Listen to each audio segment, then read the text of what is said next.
उजला तले डूबलो सनातन आइज सारा ना काल सारा ना पाई जे दर्शन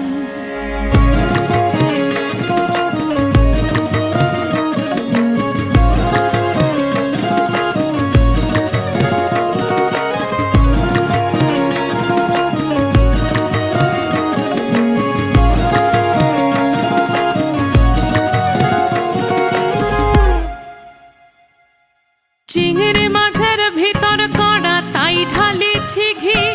আর নিজের হাতে ভাগ ছেড়েছি ভাবলে হবে কি চিংড়ি মাছের ভিতর